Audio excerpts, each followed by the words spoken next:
Alors ça, si c'est pas du sport. Bonjour à tous, c'est Franck et Romendil. Salut. On se retrouve aujourd'hui pour une vidéo de Senseiya 2. Hades. C'est ça? Voilà. Ouais, je dis bien. Hein.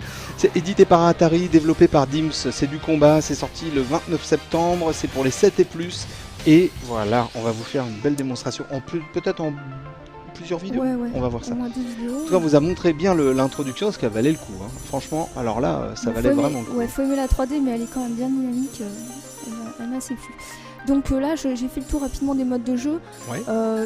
Ils sont pas très originaux dans la mesure où en fait ça correspond à tout ce qui est classique, mode arcade, survival, time attack, tout ça. Versus. Et là, on va montrer le mode Hades, mode scénario, pour voir un petit peu ce que ça donne. Donc on rappelle que c'est le deuxième jeu Senseiya qui est sorti sur PS2. Il y avait eu un premier l'année dernière qui était très moyen, donc il était tellement attendu que bon, de toute façon on pouvait qu'être déçu. Celui-là rehausse un petit peu le niveau, mais sans parvenir vraiment à convaincre, donc c'est pas encore tout à fait ça. C'est pas encore tout à fait ça. Non. Ça va venir peut-être. J'espère, mais bon là ils ont déjà fait période sanctuaire, là c'est la période Hades, donc il va pas rester énormément de choses. D'accord, donc ils ont plus qu'une ou deux fois pour se rattraper, hein. Mais vraiment. Allez, rattrapez-vous messieurs de chez Dims. Bon, en tout cas, j'allais dire, on voit un petit peu ce que ça donne au niveau graphique. Je sais pas ce que t'en penses, mais c'est pas encore tout à fait ça dans le sens où la modélisation est pas terrible. C'est un peu polygonal quand même. Hein. C'est hyper polygonal et je sais pas si tu vois les chevelures, elles sont complètement loupées. C'est un aplat de couleurs. On a l'impression qu'ils ont fait une peinture à la gouache. Ouais, des couleurs floues, des pinceau. textures. Je sais pas comment décrire ça, mais bon, franchement, là, à ce niveau-là, ça déçoit un peu. Quoi. C'est pas pour donner un genre, non. Surtout C'est vraiment. Tu crois que c'est vraiment loupé, c'est pas pour donner un genre. Surtout quand tu vois là sur cet artwork, Oui. ce que donnent les personnages En vrai, c'est quand même autre chose. Ouais. Ah oui. Ouais. Voilà, donc ça c'est le mode scénarisé donc, qui reprend les scènes clés du scénario d'Hades. Maintenant il faut savoir, je conseillerais vraiment de lire le manga parce que là on ne fait que survoler les meilleurs passages et quand on sait, honnêtement pour moi c'est la meilleure période au niveau du scénario dans Senseiya. Donc ce serait dommage de se le gâcher sachant que là c'est très succinct. Ouais. C'est vraiment succinct. Hop. Ah, ils vont se battre, allez, on va voir ce que ça peut donner. Ouais, bon point, c'est quand même qu'ils ont conservé, cette fois contrairement au premier jeu, les voix japonaises. Ah oui. Donc déjà ça met plus dans l'ambiance, il n'y a pas de problème de doublage. À ce niveau-là, c'est déjà ça. Par contre, on n'a pas les musiques de la série, mais on a des musiques qui m'ont assez surprise, moi personnellement. Après, c'est peut-être une affaire de goût, mais je les trouve vraiment dynamiques et bien dans l'esprit de celles de la série. Mais ils font que parler là. Ouais, je vais les couper parce que. La baston. Comme on le voit, les séquences, les cutscenes peuvent durer assez longtemps. Ouais. Donc, il est marrant le petit. Ouais, on peut le bouger un petit peu. Ah non, il reparle encore, mais c'est affreux. Et d'ailleurs là, tu vois, t'as un choix de. un choix de réplique qui dépend du nombre de fois où tu as fini le scénario. Là, c'est la 3e fois que je recommence pour débloquer les répliques, ce qui ne sert absolument à rien. Puisqu'en plus, tu gagnes que des bonus de vie, de cosmos, des choses comme ça. Et par contre, pour débloquer les personnages, il faut plutôt aller dans les autres modes, genre mode combat éternel. Enfin, on verra ça plutôt dans la deuxième vidéo. D'accord. Ah, on y arrive. Enfin, le combat. Enfin. Non, c'est vrai, c'est pas méchant, mais c'est vrai que c'est super long, quoi. On a fait ce qu'on pouvait, mais il nous inflige au moins 2 minutes et demie en accélérant de. Ah, donc voilà. Tu peux passer les cutscenes. Bon, là, c'était pour montrer quand même un petit peu ce que ça donne. Et il a un bandage au bras, le pauvre, il est blessé déjà. Et une armure complètement fissurée. On verra, il y a plusieurs armures pour chaque personnage. Les armures sont pas vraiment loupées, hein, bon, c'est déjà ça. Beaucoup de brillance encore, mais. D'accord. Donc là, on va voir. Là, ce qui m'a bien plu, c'est au niveau du dynamisme. Tu vois, tu peux plus facilement contourner les personnages. Ah oui, ça va vite. C'est vrai que comme tu disais, c'est vraiment dynamique, quoi. Ça, c'est pas mal. Donc après, on a donc quelques coups spéciaux, mais bon, beaucoup moins que dans la plupart des jeux de baston. Ouais. Oula. On a toujours des projections, mais il n'y en a qu'une. Et les séquences se répètent pour la plupart des personnages. Alors par rapport au premier, ils ont quand même rajouté pas mal de nouveautés. On va essayer de voir ça. Vas-y, moi je bois tes paroles, je regarde des images avec attention. J'essaye de parler tout en jouant, c'est pas forcément évident. Là, je vais essayer de lancer une attaque ultime, voilà. Donc s'il ne contre pas mon attaque, on va pouvoir l'avoir jusqu'au bout. Sinon, il va y avoir on va voir ça. Ah oui, mais quand même... Voilà, là il a essayé de la contrer, mais il faut qu'il tienne jusqu'au bout pour pouvoir renverser mon attaque.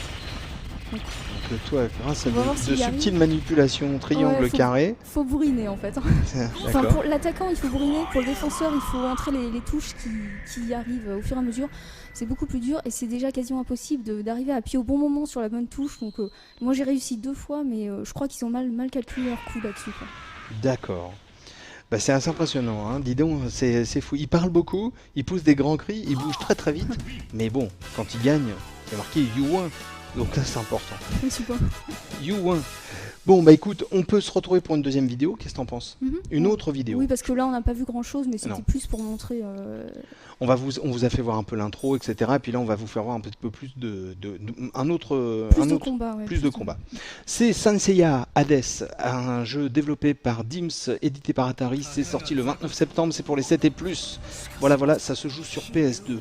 On se retrouve tout de suite pour une autre vidéo. En attendant, on vous dit un petit coucou et à bientôt. Ciao, salut à tous. Salut.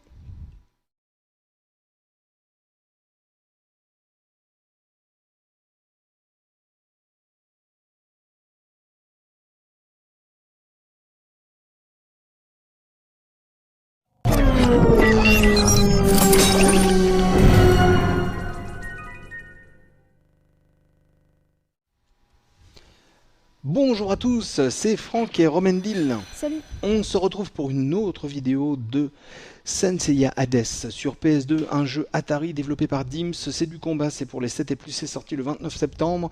Et voilà, donc là on va tomber dans plus. Oh là là, quelle armure brillante! Mais dis donc, c'est impressionnant. T'as vu tous ces petits éclats de brillance? Ah oui, non mais c'est fou. Donc Sanseiya Hades, donc c'est le deuxième opus. Le premier, tu nous avais dit que c'était pas forcément une méga réussite. Là, c'est un jeu que tu as... C'est un peu meilleur, j'ai mis 11. Bon, tu as mis 11, mais encore une fois, c'est vraiment pour les fans. Il n'y a aucune chance pour que ce jeu plaise aux amateurs de baston pur et dur. Oui. Sachant que niveau technique, c'est ultra limité. Il y a très peu de coups spéciaux.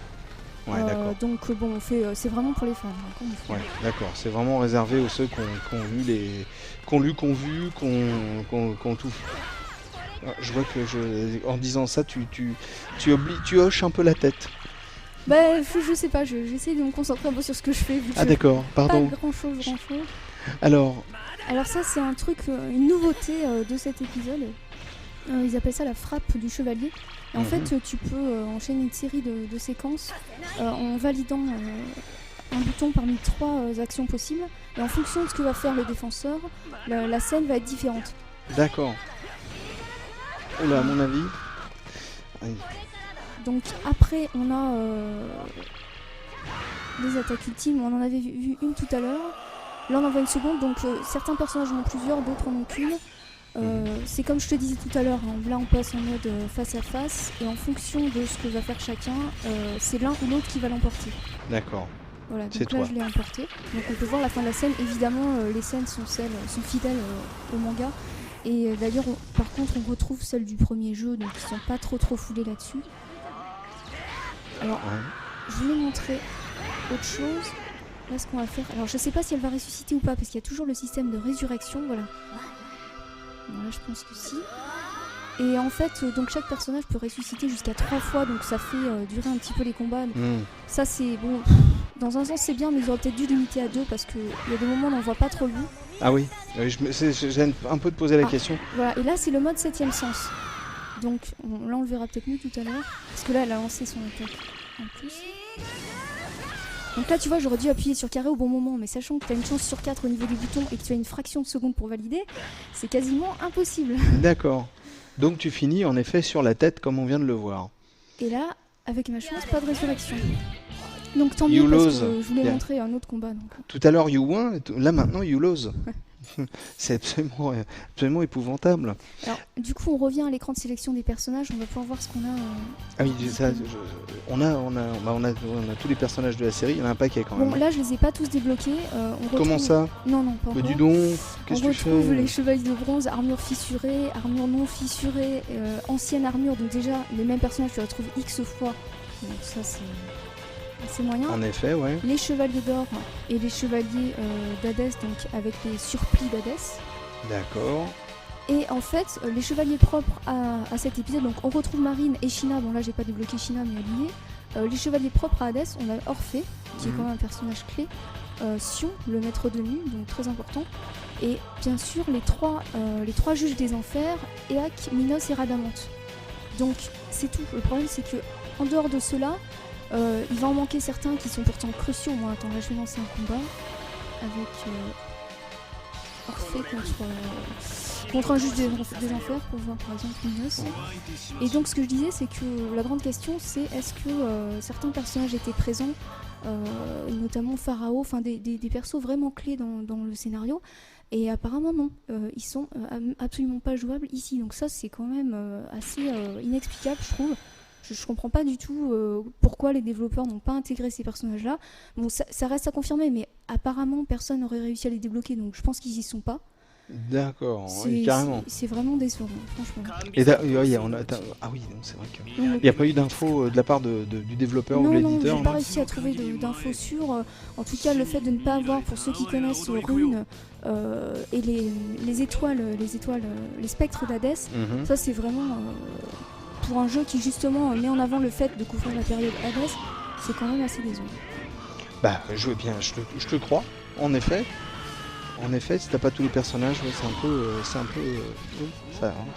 Alors celui-là, tu l'avais noté 11 sur 20.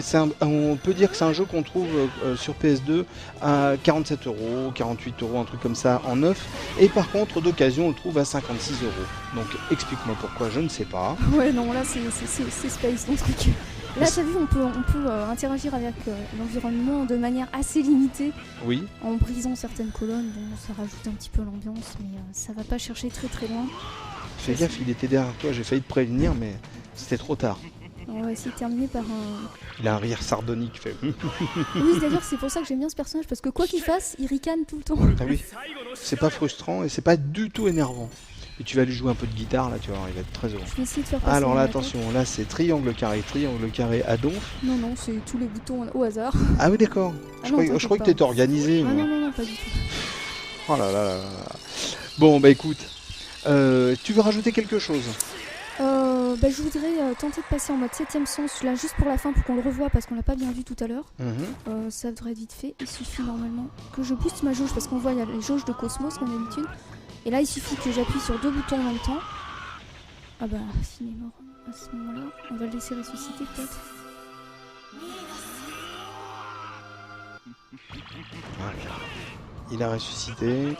Voilà. Et là, en fait, quand on passe en mode 7ème sens, on peut lancer toutes ses attaques à la chaîne sans aucune restriction. Et pendant une durée limitée, et on voit le décor change complètement. C'est un petit effet sympathique, c'est l'une des nouveautés intéressantes. de cet épisode. Eh ben écoute, hein, tu nous en as dit beaucoup en tout cas. Ça s'appelle Senseiya Hades sur PS2, c'est un jeu Atari développé par Dims. C'est sorti le 29 septembre, c'est pour les 7 et plus. Et ça a été noté 11 sur 20 par notre cher ami Romendil. Ouais. Voilà, donc c'est pour ceux qui aiment plutôt, qui sont fans de la série. C'était son avis, voilà, et on le partage. En attendant de se revoir, je vous dis merci beaucoup d'avoir regardé cette vidéo. Couvrez-vous, il commence à faire frais, il pleut, tout, c'est l'hiver qui arrive à grands pas. Et en attendant de se revoir, je vous dis à bientôt. Ciao, salut à tous. Salut. Attention, il est derrière toi encore, tu te fais toujours avoir. Hein. C'est incroyable. Hein.